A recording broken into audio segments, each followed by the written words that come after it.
Ha, siz mi başlattınız bu yalanı? Yoksa oturup hep beraber mi karar verdiniz? Eğme başını kaldır. Yüzüme bakacaksın.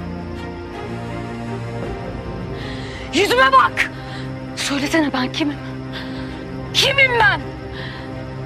Kimim? Annem kim? Babam kim? Ben kimin kızıyım?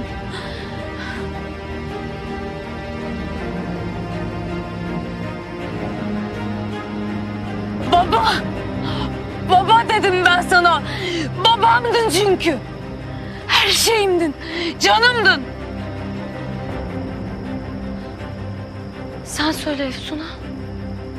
Sen söyle, ben ne yaptım size?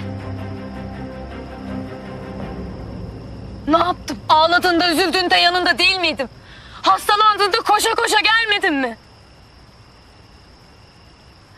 Ben sana kardeş oldum, dost oldum. Neden Efsun, neden? Neden, ne kötülüğümü gördün?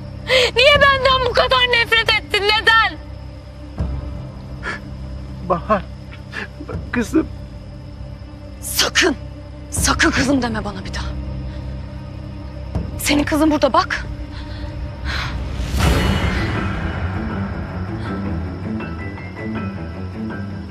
Para mıydı bütün derdiniz?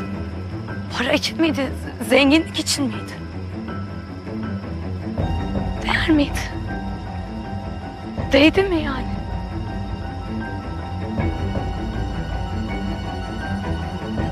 Ay bir de siz beni hiç tanımadınız mı?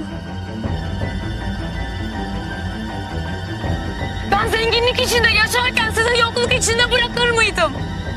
Varım yoğum ne varsa yine paylaşmaz mıydım sizinle?